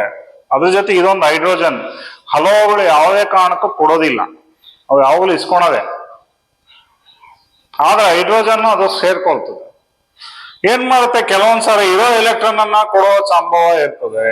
ಕೊಟ್ರೆ ಏನಾಗುತ್ತೆ, ಪ್ಲಸ್ ಆಗುತ್ತೆ. ಹಾಗಾಗಿ ಎಷ್ಟು ಕೊಡುತ್ತೆ, ಇರೋದೇ ಒಂದು, ಕೊಡಕ್ ಸಾಧ್ಯತೆ ಇರೋದೆಷ್ಟು, ಒಂದು. ಹಾಗಾಗಿ ಎಷ್ಟು ಕೊಡುತ್ತೆ, ಒಂದು ಕೊಡುತ್ತೆ. ಹಾಗಾಗಿ ಒಂದು. ಎಷ್ಟು ಇಸ್ಕೊಳ್ಳುತ್ತೆ, ಎಷ್ಟು ಕೊಡುತ್ತೆ, ಅದ್ರ ಮೇಲೆ ಏನಾಗಿರ್ತದೆ, ವೇಲೆನ್ಸಿ ಆ ನಂಬರ್ ಡಿಪೆಂಡ್ ಆಗಿರುತ್ತೆ. ಹಾಗಾದ್ರೆ ಹೈಡ್ರೋಜನ್ ನ ವೇಲೆನ್ಸಿ ಎಷ್ಟು, +1 ಆಗಿರ್ಬೋದು, -1 ಆಗಿರ್ಬೋದು. ಕೆಲವೊಂದು ಸಂದರ್ಭದಲ್ಲಿ ಎರಡೂ ಆಗಿರ್ತದೆ. ಇಂಥವುಗಳಿಗೆ ಚರ ವೇಲೆನ್ಸಿ ಅಂತ ಹೇಳ್ತೀವಿ, ವೇರಿಯಬಲ್ ವೇಲೆನ್ಸಿ. ಕೆಲವರು ದಾನ ಮಾಡೋ ಅಂತ ಮನೆಗೆ ಹೋದ್ರೆ ಒಂದೊಂದು ಹಬ್ಬಕ್ಕೂ ಒಂದೊಂದು ರೇಟ್ ಕೊಡ್ತಾರೆ ದುಡ್ಡು. ಒಬ್ರು ಗಣಪತಿ ಬರೋ 500 ಕೊಡ್ತಾರೆ, ನೀವು 3 ಉತ್ಸವ ಒಂದು 5,000 ಕೊಡ್ತಾರೆ, ಫಿಕ್ಸ್ ಮಾಡಿರ್ತಾರೆ ಅವರು. ಅಥವಾ ನಮ್ಮ ಜೋಬ್ನಲ್ಲಿ ಎಷ್ಟಿರುತ್ತೆ ನಾವು ಕೊಡ್ಬೋದಾದ ಅಂತ ಕೊಡ್ತೀವಿ. ನಾನು ಇವತ್ತು ಯಾರೋ ಭಿಕ್ಷಕ್ ಬಂದ ಅಂದ್ರೆ ನಾನು ₹1 ಕೊಡ್ಬೋದು. ಇನ್ನೊಂದು ದಿನ ಹತ್ರ ₹5 ಇರುತ್ತೆ, ₹5 ಕೊಡ್ಬೋದು. ಹಾಗಾಗಿ ಕೆಲವೊಂದು ಧಾತುಗಳಿಗೆ ಬೇರೆ 2-3 ವೇಲೆನ್ಸಿ ಇರುತ್ತೆ. ಅದಕ್ಕೆ ವೇರಿಯಬಲ್ ವೇಲೆನ್ಸಿ, ಚರ ವೇಲೆನ್ಸಿ ಅಂತ ಕರೀತಾರೆ. ಚರ ವೇಲೆನ್ಸಿ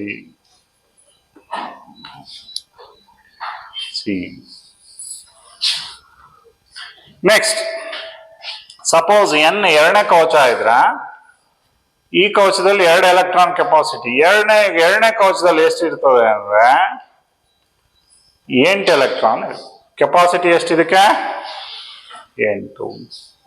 ಯಾವ ಕವಚ, L ಕವಚ. ಅದಕ್ಕೆ S ಗೆ ಮತ್ತೆ ಉಪಕವಚಗಳು 2 ಬರ್ತವೆ. S2, P ಗೆ 6 + 2 ಎಷ್ಟಾಯ್ತು, 8. ಸಪೋಸ್ N ಮೂರನೇ ಕವಚ ಆದಾಗ 2n² ಏನ್ ಸೂತ್ರ ಹಾಕಿದ್ರೆ 2 × 3² ಅಂದ್ರೆ 3 3 3 9 9 18. ಯಾವ ಕವಚ ಅದು, M ಕವಚದಲ್ಲಿ S2, P ಗೆ 6, D ಗೆ 10, ಅಲ್ಲಿಗೆ 10 6 2 18. 3 ಕವಚ ಇರುತ್ತೆ SP. ಸಪೋಸ್ 4ನೇ ಕವಚದಲ್ಲಿ ಹೋದ್ರೆ 2 × 4² ಎಷ್ಟಾಯ್ತು, 32. ಅಲ್ಲಿ S, ಅದು ಯಾವ ಕವಚ, N ಕವಚ. S2, P ಗೆ 6, D ಗೆ 10. ಇನ್ನೊಂದು F ಬರುತ್ತೆ 14. 14 24 30 32 32. ನೋಡಿ, ಈ ರೀತಿ ಎಲೆಕ್ಟ್ರಾನ್ಗಳನ್ನ ಹಂತ ಹಂತವಾಗಿ ಒಂದು ಧಾತು ತುಂಬಿಸ್ಕೊಳ್ತಾ ಬರ್ತದೆ. ಆಯಾ ಧಾತುವಿನ ಶಕ್ತಿಗನುಸಾರವಾಗಿ ಎಲೆಕ್ಟ್ರಾನ್ ಇರ್ತದೆ. ಲಾಸ್ಟ್ 118 ಅಂದ್ರೆ 118 ಎಲೆಕ್ಟ್ರಾನ್ ತುಂಬಿಸ್ಕೋಬೇಕದು. ನೋಡಿ, ತುಂಬಿಸ್ಕೋಬೇಕು ಅಂದ್ರೆ ಇಲ್ಲಿ ಇದು ದಾಟ ಹೋಗುತ್ತೆ. 32 + 18 ಎಷ್ಟಾಯ್ತು, 50. 50 ಒಂದು 58 60. 60ಕ್ಕೆ ಮಾತ್ರ ನಾನು ಹೇಳಿದ್ದೀನಿ. ಆದ್ರೆ 118 ಧಾತುವಿಗೆ ಇನ್ನೂ ಕೂಡ ಏನಿದೆ, ಕವಚಗಳು ಬರ್ತವೆ. ಓ ಕವಚ ಇವೆಲ್ಲ ಬರ್ತಾ ಹೋಗ್ತದೆ. ನಿಮ್ಮ ಲೆವೆಲ್ಗೆ ಇಷ್ಟು ಸಾಕು, KLMN ಕವಚಗಳು. ಸಪೋಸ್ ನೆಕ್ಸ್ಟ್ ಇನ್ನೊಂದು ಧಾತುವಿಂದ ಹೇಳ್ತಾ ಹೋದ್ರೆ, ಫಾರ್ ಎಕ್ಸಾಂಪಲ್ ಲಿಥಿಯಂ. ಇದು ಜಲಜನಕ ಆಯ್ತು. ಲಿಥಿಯಂ ಬೇಡ, ಈಲಿಯಂ ಬರೋಣ. ಎರಡನೇದು ಯಾವ್ದಪ್ಪ, ಈಲಿಯಂ. ಈಲಿಯಂಗೆ ಎಷ್ಟು ಎಲೆಕ್ಟ್ರಾನ್ ಇರುತ್ತೆ, 2 ಎಲೆಕ್ಟ್ರಾನ್. 2 ಎಲೆಕ್ಟ್ರಾನ್ ತುಂಬಿಸ್ಕೊಂಡ್ಬಿಟ್ಟಿದೆಯಲ್ಲ. K ಕವಚದಲ್ಲಿ ಎಷ್ಟು ಇರ್ಬೇಕು, S ಗೆ ಎಷ್ಟು ಇರ್ಬೇಕು, 2. ನೋಡಿ, ಸಪೋಸ್ ಈಲಿಯಂ ಒಂದೇ ಕವಚ ಇರೋದು, 2 ಎಲೆಕ್ಟ್ರಾನ್ ತುಂಬಿಸ್ಕೊಂಡಿದೆ. ಇದಕ್ಕೆ ಮತ್ತೇನಾದ್ರು ಬೇಕಾ, ತುಂಬಿಸ್ಕೊಂಡಿದೆ ಆಲ್ರೆಡಿ. ಎಷ್ಟು ಒಂದು ಕವಚಕ್ಕೆ ಏನು ಅವನ ಹತ್ರ ಕವಚ ಇದೆಯೋ ಅದು ತುಂಬಿಸ್ಕೊಂಡಿದೆ. ಇವನ್ ಕೊಡೋದಿಲ್ಲ, ಇಸ್ಕೊಳೋದಿಲ್ಲ, ಇವನಿಗೆ ಹಸಿವಿಲ್ಲ, ಅಥವಾ ಕೊಡೋ ದಾನ ಮಾಡೋ ಗುಣನೂ ಇಲ್ಲ. ಕೆಲವು ಇರ್ತಾರೆ, ಯಾರ ಹತ್ರ ಸಾಲ ಕೇಳಲ್ಲ, ಯಾರಿಗೂ ಸಾಲ ಕೊಡಲ್ಲ, ಆ ತರ ಇದೆ. ನೋಡಿ, ಇರೋ K ಕವಚದಲ್ಲಿ S ಆರ್ಬಿಟಲ್ 2 ತುಂಬಿಸ್ಕೊಂಡಿದೆ. ಇವನಿಗೆ ಎಲೆಕ್ಟ್ರಾನ್ ಅವಶ್ಯಕತೆ ಇಲ್ಲ. ಹಾಗಾಗಿ ಇದ್ರ ವೇಲೆನ್ಸಿ ಎಷ್ಟಾಗುತ್ತೆ ಅಂತ ಯಾರು ಹೇಳ್ತೀರಾ? ಕೊಡೋದಿಲ್ಲ, ಇಸ್ಕೊಳೋದಿಲ್ಲ ಅಂದ್ರೆ ನಂಬರ್ಸ್ ಏನಾಗುತ್ತೆ, ಮ್ಯಾಥಮೆಟಿಕ್ಸ್ ಅಲ್ಲಿ ನಂಬರ್ಸ್ ಏನಾಗುತ್ತೆ,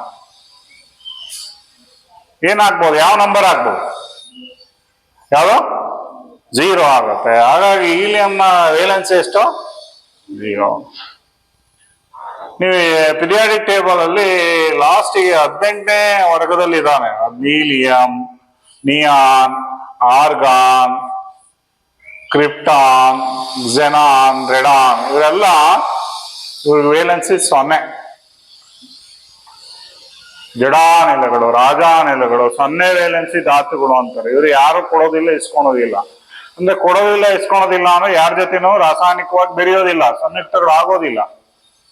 ಎಕ್ಸೆಪ್ಟ್ ಕ್ಸೆನಾನ್ ಹೆಕ್ಸಾಫ್ಲೋರೈಡ್ ಅಂತ ಒಂದಿದೆ, ಕ್ಸೆನಾನ್ ಹೆಕ್ಸಾಫ್ಲೋರೈಡ್ ಇದೊಂದಿದೆ. ಇದೊಂದು ಫ್ಲೋರಿನ್ ಜೊತೆಗೆ ಮಿಂಗಲ್ ಆಗುತ್ತೆ. ಅದು ಬಿಟ್ರೆ ಇನ್ನು ಯಾವ ಧಾತುಗಳು ರಾಸಾಯನಿಕವಾಗಿ ಬೆರೆಯೋದಿಲ್ಲ. ಯಾರ ಜೊತೆ ಕೊಟ್ರೆ ಇಸ್ಕೊಂಡ್ರೆ ತಾನೇ ಒಂದು ಸಂಯುಕ್ತಗಳಾಗೋದು, ಇಲ್ಲ ಆಗೋದಿಲ್ಲ. ನೆಕ್ಸ್ಟ್ ಫಾರ್ ಎಕ್ಸಾಂಪಲ್ ನೋಡಿ, ನೆಕ್ಸ್ಟ್ ಲೀಥಿಯಂ ಇದೆ. ಯಾವ್ದಿದೆ? ಲೀಥಿಯಂ Li 3 ಇದಾವೆ. ಎಷ್ಟು ಎಲೆಕ್ಟ್ರಾನ್? 3. ವೇಲೆನ್ಸಿ ಎಷ್ಟಿದೆ ನೋಡಿ. ಲೀಥಿಯಂಗೆ 3 ಎಲೆಕ್ಟ್ರಾನ್ ಇದೆ. ಮೊದಲೇ ಕವಚ ಎಷ್ಟು ಸೇರ್ಕೊಂಡು? 2. ಇನ್ನೊಂದು ಉಳಿತು, ಇನ್ನೊಂದು ಕವಚ ನಿರ್ಮಾಣ ಮಾಡ್ಕೊಂಡಿದೆ. ಅದರಲ್ಲಿ ಎಷ್ಟಿದೆ? ಒಂದೇ. ಬಟ್ ಎರಡನೇದು ಕೆಪಾಸಿಟಿ ಎಷ್ಟು? 8. ಇನ್ನೂ ಎಷ್ಟು ಕಾಲಿದ್ದಾವೆ? 7 ಕಾಲಿದೆ. ಎಷ್ಟಿದೆ? ಒಂದೇ ತುಂಬಿರೋ. 1 2 3 4 5 6 7. ಇವನು 8 ಹಾಕ್ಬೇಕು.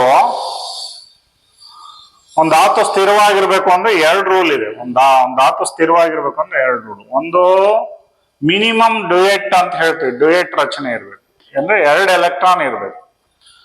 ಎಷ್ಟಿರ್ಬೇಕು? 2. ಅದು ಯಾರಿಗೆ ಸೀಮಿತ? ಹೀಲಿಯಂ ಅವ್ರಿಗೆ ಸೀಮಿತ ಅಷ್ಟೇ. ಇನ್ನು ಹೀಲಿಯಂ ನಂತರ ಬರೋ ಅಷ್ಟಕ ರಚನೆ ಇರ್ಬೇಕು. ಎಷ್ಟಿರ್ಬೇಕು? ಅಷ್ಟಕ ರಚನೆ 8 ಎಲೆಕ್ಟ್ರಾನ್ ಇರ್ಬೇಕು. ಎಷ್ಟಿರ್ಬೇಕು? 8. ಮಿನಿಮಮ್ 8 ಇರ್ಬೇಕು. ಇಲ್ಲ ಅಂದ್ರೆ ಅವು ಸ್ಥಿರವಾಗಿರೋದಿಲ್ಲ. ಸ್ಥಿರತೆ ಬೇಕು ಅಂದ್ರೆ 8 ಎಲೆಕ್ಟ್ರಾನ್ ಬೇಕು. ಬಟ್ ಲೀಥಿಯಂಗೆ ಇಲ್ಲಿ 2 ಎಲೆಕ್ಟ್ರಾನ್ ಇದೆ, ಇಲ್ಲೊಂದು ಎಲೆಕ್ಟ್ರಾನ್, 3 ಇದೆ. ಬಟ್ ಖಾಲಿ ಎಷ್ಟಿದೆ? 7. ಇವನ್ ಏನ್ ಮಾಡ್ಬೇಕು? 7ಅನ್ನ ಇಸ್ಕೋಬೇಕು. ಇಲ್ಲ ಅಂದ್ರೆ ಇದನ್ನ ಒಂದು ಕೊಟ್ಟು ಇದನ್ನ ಕಳ್ಕೋಬೇಕು. ಇದನ್ನ ಕಳ್ಕೊಂಡ್ರೆ ಕೊನೆ ಕವಚ ಏನಾಗಿದೆ? ತುಂಬಿಕೊಂಡಿರುತ್ತೆ, ಸ್ಥಿರವಾಗುತ್ತೆ. ಇವನ್ ಏನ್ ಮಾಡ್ಬೋದು? ಪಾಸಿಬಿಲಿಟಿ ಒಂದನ್ನು ಇಸ್ಕೊಳ್ತಾನ, 7 ಇಸ್ಕೊಳ್ತಾನ, ಒಂದನ್ನು ಕೊಡ್ತಾನೆ. ಯಾವ್ದು ಈಸಿ? ಏನ್ ಮಾಡ್ತಾನೆ? ಒಂದನ್ನು ಕೊಡ್ತಾನೆ. ಈಸಿ ಅಲ್ವ ನಮ್ಮ? 7 ಎಲೆಕ್ಟ್ರಾನ್ ಹುಡ್ಕೊಂಡು ತರೋದ್ಕಿಂತ 7 ಎಲೆಕ್ಟ್ರಾನ್ ಯಾರು ಸ್ವಲ್ಪ ಕೊಡೋದಿಲ್ಲ. ಅದಕ್ಕೆ ಏನ್ ಮಾಡ್ತಾನೆ? ಒಂದನ್ನು ಕೊಡ್ತಾನೆ. ಕೊಟ್ರೆ ಏನು? Plus minus? ಕೊಟ್ರೆ ಮೈನಸ್, ವಿದ್ಯುತ್ ಧ್ರುವೀಯತೆ. ಇಸ್ಕೊಂಡ್ರೆ ಪ್ಲಸ್. ಹಾಗಾದ್ರೆ ಎಷ್ಟು ಕೊಡ್ತಾನೆ?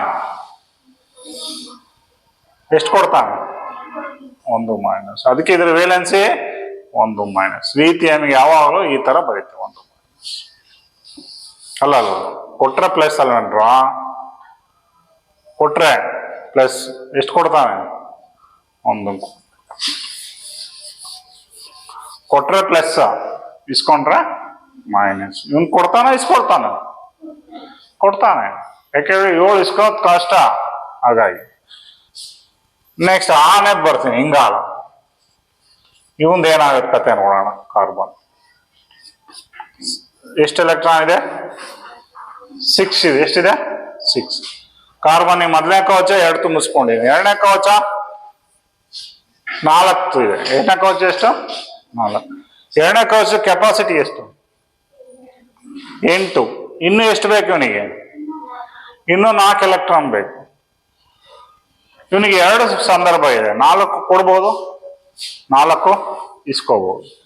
2 ಇಕ್ವಲ್ ಹಾಗಾಗಿ ಒಂದು ವೇಲೆನ್ಸಿ ಎಷ್ಟು? +4 -4. ಟೆಟ್ರಾ ವೇಲೆನ್ಸಿ, ಚತುರ್ವೇಲೆನ್ಸಿಗೆ ಬರ್ತಾನೆ.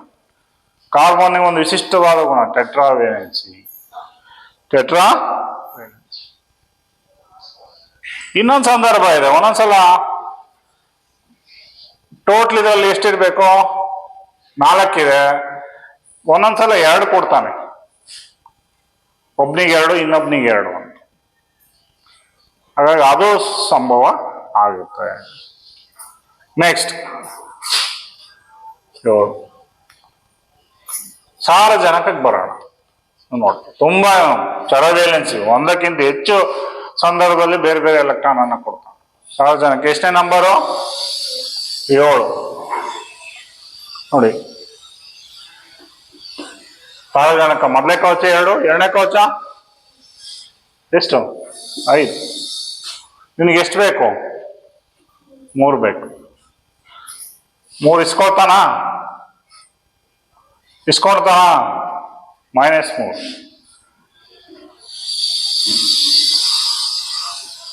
ಒಂದೊಂದ್ಸಲ 5 ಕೊಡ್ಬೋದು, ಮದುವೆ ಆಗುತ್ತೆ. +5 ಕೊಡ್ಬೋದು.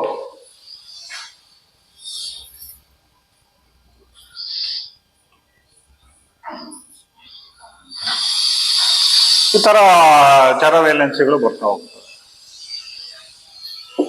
ನೆಕ್ಸ್ಟ್ ಇಂಪಾರ್ಟೆಂಟ್ 8 ಆಮ್ಲಜನಕ. ಓ ಎಷ್ಟು ಎಲೆಕ್ಟ್ರಾನ್ ಇದೆ? 8. ಮೊದಲನೇ ಕವಚ ಎಷ್ಟು? ಎರಡನೇ ಕವಚ 6. ವೇಲೆನ್ಸಿ ಎಷ್ಟಾಗುತ್ತೆ? ವೇಲೆನ್ಸಿ ಎಷ್ಟಾಗುತ್ತೋ ನೋಡಿ. ಎರಡನೇ ಕವಚ 6 ಇದೆ. ಎಷ್ಟು ಬೇಕು ಅವನಿಗೆ? 8 ಆಗ್ಬೇಕು ಅಂದ್ರೆ 2 ಇಸ್ಕೊಳ್ತಾನೆ. 6 ಕೊಡ್ತಾನೆ, 2 ಇಸ್ಕೊಳ್ತಾನೆ.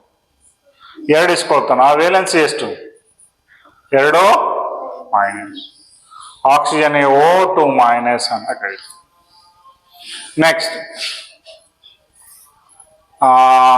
ನಿಯಾನಿಗೆ ಬರೋಣ. ನಿಯಾನ್ ಎಷ್ಟಿದೆ ಎಲೆಕ್ಟ್ರಾನ್? ಒಂದನೇ ಕವಚ 2, ಎರಡನೇ ಕವಚ 8 ತುಂಬಿಸ್ಕೊಂಡ್ಬಿಟ್ಟಿದ್ದಾನೆ. ನಾನು ಆಗ್ಲೇ ಹೇಳಿದೆ ಜಡಾನಿಲಗಳು helium, neon, argon, krypton, xenon ಅಂತ 18ನೇ ಕಂಬ ಸಾಲಿನಲ್ಲಿ ಬರ್ತಕ್ಕಂಥವು. ವೇಲೆನ್ಸಿ ಏನಾಗಿರುತ್ತೆ? 0. ಯಾಕೆಂದ್ರೆ ಎರಡನೇ ಕವಚ ಫುಲ್ಫಿಲ್ ಆಗಿದೆ. ಅತ್ಯಂತ ಹೊರ ಕವಚ ತುಂಬಿಕೊಂಡಿರೋದ್ರಿಂದ ಯಾರ ಅವಶ್ಯಕತೆನೂ ಇಲ್ಲ, ಇಸ್ಕೊಳೋದು ಕೊಡೋ ಅವಶ್ಯಕತೆನೂ ಇಲ್ಲ. Next sodium. ಸೋಡಿಯಂ Na 11 ಇದೆ. ಎಷ್ಟಿದೆಯೋ? 11. 2, 8, 1. ಮೂರನೇ ಕವಚ 1 ಇದೆ. ಮೂರನೇ ಕವಚಿಗೆ ಇನ್ನೂ 7 ಬೇಕು. ನೋಡಿ, ಮೂರನೇ ಕವಚ 18 ಕೆಪಾಸಿಟಿ ಎಷ್ಟಿದೆ? ಒಂದನೇ ಕವಚ 2, ಎರಡನೇ ಕವಚ 8, ಮೂರನೇ ಕವಚ 32. ಬಟ್ ಎರಡನೇ ಕವಚ ಆದ್ಮೇಲೆ 8 ತುಂಬಿಸ್ಕೊಳೋದು. ಬಟ್ ಇವನಿಗೆ 8 ಇಲ್ಲಿ ಬೇಕಂದ್ರೆ ಎಷ್ಟು ಬೇಕು? 7 ಬೇಕು. 7 ಇಸ್ಕೊಳೋದು ಈಜಿನ 1 ಕೊಡೋದು ಈಜಿನ? 1 ಕೊಡೋದು ಈಜಿ. 1 ಪ್ಲಸ್. ನೆಕ್ಸ್ಟ್ ಮೆಗ್ನೀಷಿಯಂ ಎಷ್ಟಿದೆ? 12 ಇದೆ. 2, 8, 2. ಇವನು 6 ಇಸ್ಕೊಳ್ತಾನ, 2 ಕೊಡ್ತಾನೆ. 2 ಕೊಡ್ತಾನೆ. 2 ಪ್ಲಸ್ ವೇಲೆನ್ಸ್. ನೋಡಿ, ಅಲ್ಯೂಮಿನಿಯಂ 2, 8, 3. ಇವನು 5 ಇಸ್ಕೊಳ್ತಾನ, 3 ಕೊಡ್ತಾನ. 3 ಕೊಡ್ತಾನೆ. Easy. Which one is easy? 3 ಕೊಡೋದು. ನೆಕ್ಸ್ಟ್ ನಿಮ್ಗೆ ಹೇಳುವಾರೆ ಸಿಲಿಕಾನ್ 14. 2, 8, 4. ಇವನ್ ಕೊಡೋಲ್ಲ, ಇಸ್ಕೊಳ್ಳೋದಿಲ್ಲ. ಇವನು ಶೇರಿಂಗ್ ಮಾಡ್ಕೊಳ್ತಾನೆ. ಸಿಲಿಕಾನ್ ಶೇರಿಂಗ್ +4 ಆಗ್ಬೋದು ಅಥವಾ -4 ಆಗ್ಬೋದು. Sharing of electron. 4 ಸಿಲಿಕಾನ್ ಜೊತೆ ಸೇರ್ಕೊಳ್ತಾನೆ. Silicon always pair with 4 neighbouring silicons. ನೋಡಿ, ಇವನಿಗೆ 4 ಬೇಕಾ? 4 ಸಿಲಿಕಾನ್ ಇಂದ ತಗೊಂಡು ಸೆಮಿ ಕಂಡಕ್ಟರ್ ಅಲ್ಲಿ ಇದು ಸಿಲಿಕಾನ್ ಪರಿಚಯ ಆಗ್ತದೆ. ಅದು ನಿಮ್ ಮುಂದೆ ಬರ್ತದೆ. ಓಕೆ, ಸಿಲಿಕಾನ್ ಆದ್ಮೇಲೆ ಫಾಸ್ಫರಸ್ ರಂಜಕ ಎಷ್ಟಪ್ಪ? 15. 2, 8, 5. ನೋಡಿ, ಇದಲ್ವಾ ರಂಜಕ. ಇವ್ನು ಕೊಡ್ತಾನ, ಇಸ್ಕೊಳ್ತಾನ. 8ಕ್ಕೆ ಯಾವ್ದು ನೋಡಿ? 3 ಇಸ್ಕೊಳೋದು ಈಜಿನ, 5 ಕೊಡೋದು ಈಜಿನ? 3 ಇಸ್ಕೊಳ್ತಾನ. ಹಾಗಾಗಿ ಇವನೇ ಇಸ್ಕೊಂಡ್ರೆ ಏನೋ? -3 ಮೈನಸ್. ನೆಕ್ಸ್ಟ್ ಯಾರು? ಸಲ್ಫರ್ 2, 8, 6. ಇವನೇನ್ ಮಾಡ್ತಾನೆ? 2 ಇಸ್ಕೊಳ್ತಾನೆ. ನೋಡಿ ಇಲ್ಲಿ ಗಮನಿಸಿ, ಇದೊಂದು ಬಿಟ್ರೆ ನೋಡಿ ಪ್ಲಸ್ ಯಾವ್ದಿದೆ ನೋಡಿ, ಲಿಥಿಯಂ ಪ್ಲಸ್, ಇಂಗಾಲ ನಾನ್ ಮೆಟಲ್ ನೋಡಿ, ಆಮ್ಲಜನಕ ಮೈನಸ್ ನೋಡಿ, sodium plus, aluminium, magnesium, aluminium, silicon ಇವರೆಲ್ಲ ಪ್ಲಸ್ ಇದೆ ನೋಡಿ.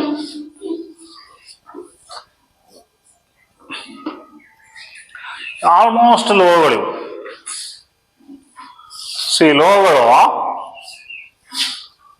ಲೋಹಗಳು ವಿದ್ಯುತ್ ಧನಿಯಗಳು, ಎಲೆಕ್ಟ್ರೋ ಪಾಸಿಟಿವ್ ಮೆಟಲ್ಸ್, ವಿದ್ಯುತ್ ಧನಿಯ ಎಲಿಮೆಂಟ್ಸ್ ಕೊಡ್ತಾವೆ ಅಂತ ದಾನಶೂರು. ಅದ್ರ ಜೊತೆ ಪ್ಲಸ್ ಯಾರು ಸೇರ್ಕೊಂಡಾರೆ, ಹೈಡ್ರೋಜನ್ ಸೇರ್ಕೊಂಡಿದೆ, ಅವನು ಕೊಡ್ತಾನೆ. ನೋಡಿ ಮೈನಸ್ ಇರೋ ನೋಡಿ, ಯೋಚನೆ ಮಾಡಿ, ಮೈನಸ್ ಇದೆ ನೋಡಿ, ಆಕ್ಸಿಜನ್ ಮೈನಸ್ ಇದೆ ನೋಡಿ, ಫಾಸ್ಫರಸ್ ಮೈನಸ್ ಇದೆ, ಸಲ್ಫರ್ ಮೈನಸ್, ಇವೆಲ್ಲ ಅಲೋಹಗಳು. ಅಲೋಹಗಳು ಮೂರು ಸ್ಥಿತಿಯಲ್ಲಿದೆ, ಘನ, ದ್ರವ, ಅನಿಲ, ಮೂರು ಸ್ಥಿತಿಯಲ್ಲಿ ಇರುತ್ತೆ. ಅಲೋಹಗಳು ಏನ್ ಮಾಡ್ತವೆ, ಇಸ್ಕೊಳ್ತವೆ. ಇಸ್ಕೊಂಡ್ರೇನು, ವಿದ್ಯುತ್ ಋಣೀಯಗಳು. ಏನಿವು ವಿದ್ಯುತ್ ಋಣೀಯಗಳು. ಇಸ್ಕೊಳೋದಿಲ್ಲ, ಕೊಡೋದಿಲ್ಲ ಅಂತ ಇದಾವೆ. ಹೀಲಿಯಂ, ನಿಯಾನ್ ನೋಡಿ, ಇವೆಲ್ಲ 0 ಇದೆ.